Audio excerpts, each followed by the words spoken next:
بسم اللہ الرحمن الرحیم۔ آج کی ہماری ویڈیو صدقہ فطر کے مسائل کے موضوع پر ہے، توجہ فرمائیں۔ آج کا ہمارا پہلا مسئلہ یہ ہے صدقہ کسے کہتے ہیں؟ تو میرے پیارے مسلمان بھائیوں، اللہ کی رضا کے لیے غریبوں پر، یتیموں پر، مسکینوں پر، بیواؤں پر، حقداروں پر خرچ کرنا، اس کو صدقہ کہتے ہیں۔ آگے مسئلہ یہ ہے کہ صدقے کی کتنے قسمیں ہیں؟ بعض کہتے ہیں صدقے کی 3 قسمیں ہیں اور بعض کہتے ہیں صدقے کی 4 قسمیں ہیں۔ پہلی قسم ہے فرض، دوسری قسم ہے واجب، تیسری قسم ہے سنت اور چوتھی قسم ہے نفل۔ بعض جو ہیں سنت اور نفل کو ایک ہی قرار دیتے ہیں، تو بہرحال بعض یہ کہتے ہیں یہ 4 قسمیں ہیں صدقے کی۔ جو پہلی قسم ہے جو زکوٰۃ ہے، یہ فرض صدقہ ہے، کیونکہ یہ بھی صدقہ ہے، اللہ کی راہ میں خرچ کرنا ہوتا ہے زکوٰۃ کا مال بھی، اگرچہ یہ فرض ہے لہذا ہے یہ صدقہ۔ اور جو واجب ہے وہ ہے نظر کا صدقہ۔ جیسے کوئی آدمی نظر مان لیتا ہے، منت مان لیتا ہے کہ اگر میرا بچہ سکول سے پاس ہوا تو میں 10,000 روپیہ غریبوں میں، مسکینوں میں، یتیموں میں خرچ کروں گا، یا کوئی بکرا جو ہے وہ ذبح کر کے لوگوں میں تقسیم کروں گا، یہ ہے صدقہ واجب۔ کیونکہ جو نظر ہوتی ہے یہ جب آدمی مان لیتا ہے تو اس پر واجب ہو جاتی ہے، اس کو کہتے ہیں صدقہ واجب۔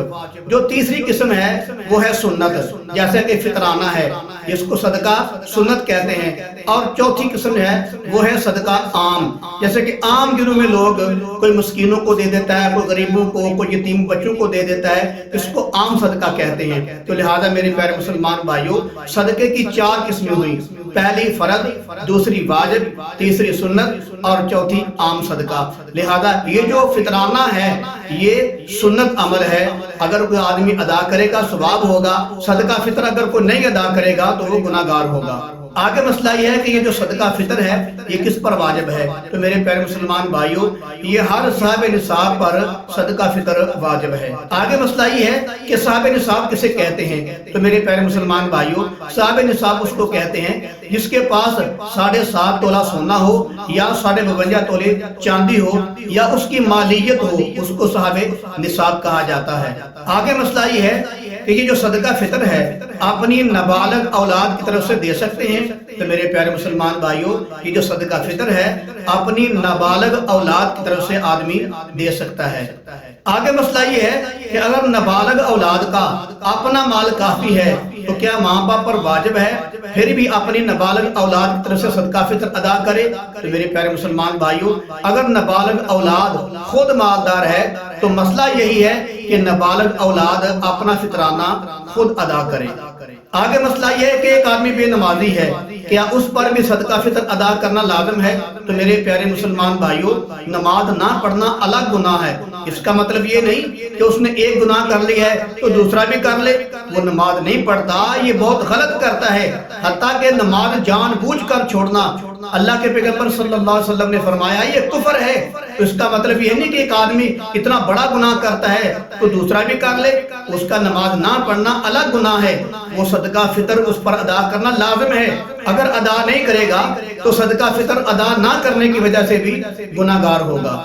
آگے مسئلہ یہ ہے کہ ایک آدمی روزے نہیں رکھتا، وہ بے روزگار ہے، کیا اس پر صدقہ فطر ادا کرنا لازم ہے؟ میرے پیارے مسلمان بھائیوں، روزے نہ رکھنا بہت بڑا گناہ ہے، اللہ معاف فرمائے، اللہ سب کو اس گناہ سے محفوظ فرمائے۔ تو جو آدمی روزے بھی نہیں رکھتا اس کے لیے لازم نہیں کہ وہ فطرانہ بھی ادا نہ کرے۔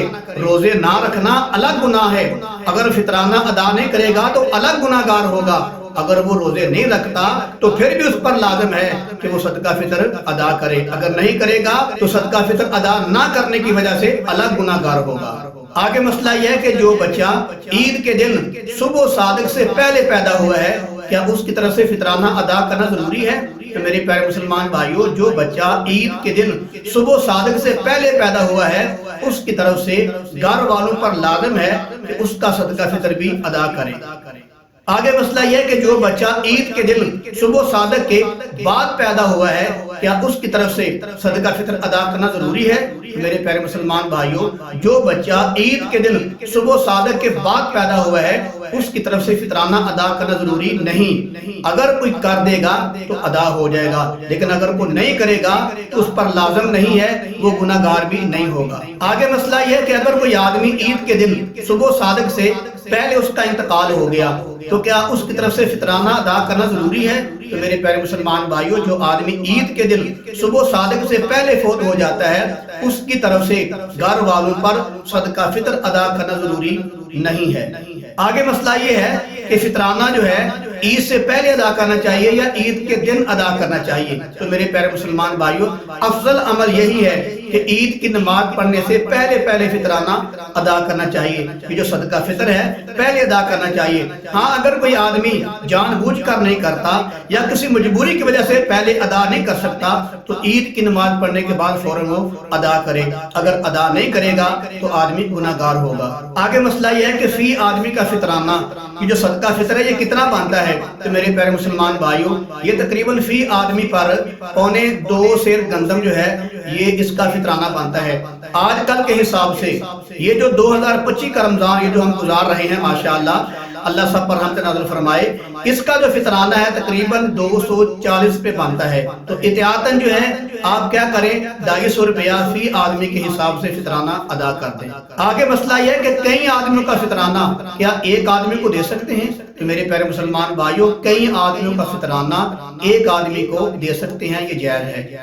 آگے مسئلہ یہ ہے کہ ایک آدمی کا فطرانہ کئی آدمیوں کو دے سکتے ہیں؟ تو میرے پیارے مسلمان بھائیوں، ایک آدمی کا فطرانہ کئی لوگوں کو دے سکتے ہیں، یہ جائز ہے۔ آگے مسئلہ یہ ہے کہ جو صدقہ فطر ہے اپنے سکے بھائی کو، بہن کو، ماموں کو، مامی کو، چاچو کو، چاچی کو، کیا ان کو دے سکتے ہیں؟ تو میرے پیارے مسلمان بھائیوں، یہ جو صدقہ فطر ہے اپنے سکے بھائی کو، سکی بہن کو، ماموں کو، مامی کو، چاچو کو، چاچی کو دینا بالکل جائز ہے۔ آگے مسئلہ یہ ہے کہ میاں اور بیوی اپنا فطرانہ ایک دوسرے کو دے سکتے ہیں، تو شوہر اپنی بیوی کو دے، بیوی اپنے شوہر کو دے۔ تو میرے پیارے مسلمان بھائیوں، یہ دونوں میاں بیوی ایک دوسرے کو اپنا فطرانہ نہیں دے سکتے۔ مطلب یہ نہیں کہ دیں گے تو وہ ادا نہیں ہوگا یا اس کو پکڑا نہیں جائے گا یا کوئی آدمی دے سکتا نہیں، دے سکتے ہیں۔ نہ دینے کا مطلب یہ ہے کہ ان کا دینا جائز نہیں ہے۔ آگے مسئلہ یہ ہے کہ کوئی آدمی اپنے ماں باپ کو فطرانہ دے سکتا ہے؟ میرے پیارے مسلمان بھائیوں، اپنے ماں باپ کو صدقہ فطر دینا جائز نہیں ہے۔ آگے مسئلہ یہ ہے کہ کوئی آدمی اپنی اولاد کو فطرانہ دے سکتا ہے؟ تو میرے پیارے مسلمان بھائیوں، اپنی اولاد کو فطرانہ دینا جائز نہیں ہے۔ آگے مسئلہ یہ ہے کہ کسی آدمی کا اپنے دادا اور دادی کو فطرانہ دینا جائز ہے؟ تو میرے پیارے مسلمان بھائیوں، اپنا دادا اور دادی کو فطرانہ دینا جائز نہیں ہے۔ آگے مسئلہ یہ ہے یہ جو صدقہ فطر ہے، صدقہ فطر کے پیسوں کا کسی غریب کو مالک بنانا ضروری ہے؟ تو میرے پیارے مسلمان بھائیوں، صدقہ فطر کے پیسوں کا کسی غریب کو، یتیم کو، بیواؤں کو جن کو دینا ہے ان کو مالک بنانا ضروری ہے۔ اگر وہ مالک نہیں بنیں گے تو آپ کا صدقہ فطر ادا نہیں ہوگا۔ جس کو صدقہ فطر دے رہے ہو ان کو اپنے ان پیسوں کا مالک بنانا ضروری ہے۔ آگے مسئلہ یہ ہے کہ صدقہ فطر کے جو پیسے ہیں جنازے گاہ میں، عید گاہ میں، شاہراہ میں یا نلکا لگوا دینا کسی مسافر خانے پر، کیا یہ جائز ہے؟ کہ میرے پیارے مسلمان بھائیوں، یہ جو صدقہ فطر کے پیسے ہیں یہ مسجد میں، عیدگاہ میں، جنازے گاہ میں اور جو عام مسافروں کی جگہ ہوتی ہے وہاں پر لگانا جائز نہیں ہے۔ کسی آدمی کو، مسلمان کو ان کا مالک بنانا ضروری ہوتا ہے۔ آگے مسئلہ یہ ہے کہ جو صدقہ فطر ہے کیا کافر کو دے سکتے ہیں؟ تو میرے پیارے مسلمان بھائیوں، صدقہ فطر جو ہے کافر کو دینا جائز نہیں ہے۔ آگے مسئلہ یہ ہے کہ اگر کوئی آدمی صدقہ فطر ادا نہیں کرتا، وہ پیسے کسی اور نیکی کی جگہ پہ لگا لیتا ہے، تو کیا یہ جائز ہے؟ تو میرے پیارے مسلمان بھائیوں، صدقہ فطر کے پیسوں کا کسی آدمی کو مالک بنانا ضروری ہوتا ہے۔ آگے مسئلہ یہ ہے کہ اگر کوئی عید کے دن مہمان آ جائے اپنے گھر میں تو کیا اس کی طرف سے صدقہ فطر ادا کرنا ضروری ہوتا ہے؟ تو میرے پیارے مسلمان بھائیوں، مہمان کی طرف سے صدقہ فطر ادا کرنا ضروری نہیں۔ ہاں اگر آپ ادا کریں گے تو ادا ہو جائے گا، لیکن جو میزبان ہے اس پر لازم نہیں ہے کہ وہ مہمان کا صدقہ فطر ادا کرے۔ آگے مسئلہ یہ ہے کہ صدقہ فطر کس کو دینا جائز ہے؟ تو میرے پیارے مسلمان بھائیوں، جس کو زکوٰۃ دینا جائز ہے اس کو صدقہ فطر دینا بھی جائز ہے۔ آگے مسئلہ یہ ہے کہ صدقہ فطر کے پیسوں کے مسجد کے اندر قرآن لے کے آدمی رکھ دیتا ہے، تو کیا یہ جائز ہے؟ تو میرے پیارے مسلمان بھائیوں، یہ جو صدقہ فطر کے پیسے ہوتے ہیں نا، ان پیسوں کا کسی غریب کو مالک بنانا ضروری ہوتا ہے۔ قرآن لے کر رکھنا مسجد میں یہ جائز نہیں ہے، بلکہ کسی مسلمان کو ان پیسوں کا